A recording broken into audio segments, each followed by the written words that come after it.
Okrogle obletnice zaradi epidemije novega koronavirusa niso mogli obeležiti na način, kot so si zamislili ob pripravi letnega delovnega načrta. 10-letnico so namreč želeli obeležiti v muzeju. Načrtovali so pogovor o vlogi muzeja v sodobnem svetu z nekdanjo predsednico slovenskega odbora IKOM, doktorico Tanjo Roženbergar. Ta pogovor bomo seveda izvedli ob eni drugi priložnosti, zagotovo ga pa bomo. In s tem smo želeli pravzaprav pokazati na to, kakšen pomen imajo muzeji v današnjem času. Muzeji že dolgo niso več samo statične ustanove, ki zbirajo predmete in jih nato predstavljajo v svojih razstavnih programih, ampak so danes zelo dinamični prostori.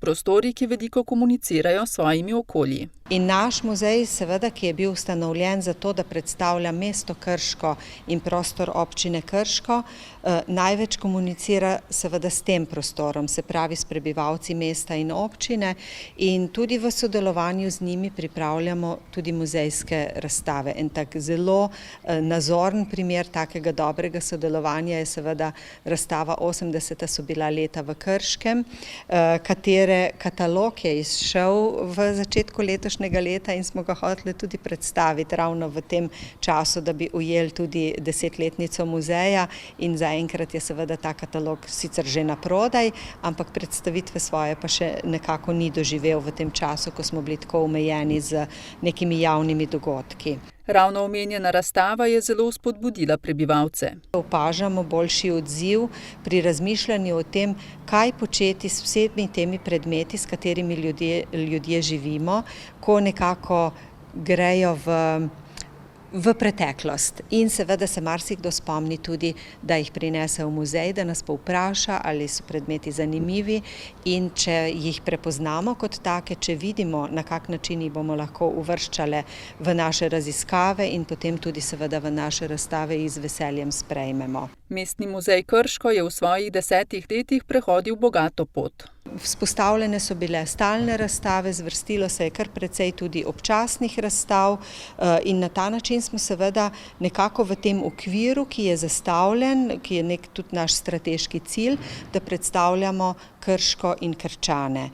To je tudi neka naša vizija za bodočnost, ko si želimo predstaviti v eni taki strnjeni muzejski stalni razstavi preteklost mesta od teh začetkov, še bom rekla v starejših časovnih obdobjih, pa vse do današnjega časa, da nekako ujamemo tudi utrip ali pa neke konture mesta Krško danes. Muzejsko gradivo je predstavljeno na nekaterih stalnih razstavah. Najpomembnejša je zagotovo razstava, ki predstavlja fond Vladimirja Štovička. Vedno ga izpostavljamo zaradi tega, ker muzej hrani predmete skozi njegovo umetniško delo, njegov umetniški fond, skozi katerega lahko tega avtorja, ki je celo svoje življenje ali pa ta čas po študiju preživel tu v Krškem in seveda v tem prostoru in iz tega prostora tudi ustvarjal.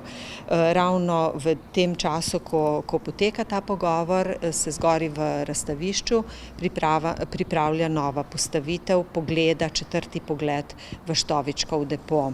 Stalnica so seveda Valvazor, Josipina Hočevar, prvi krški borci, pogled v Krško v 18. stoletju. In ob teh stalnih razstavah potem nek takt dodajajo občasne razstave.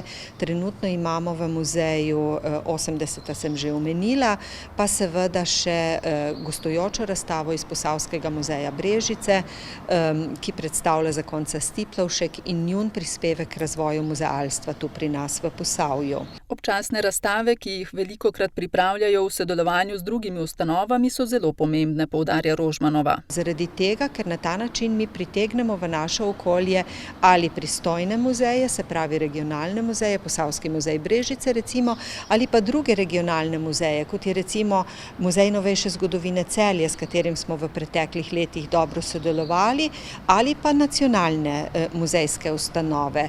Muzej novejše zgodovine Slovenije recimo, imamo, pa potem Slovenski šolski muzej in pa Slovenski etnografski muzej, s katerimi smo tudi že izvajali del razstavnega programa tu pri nas v Mestnem muzeju Krško. Veseli so, če dobijo kakšno priložnost za gostovanje.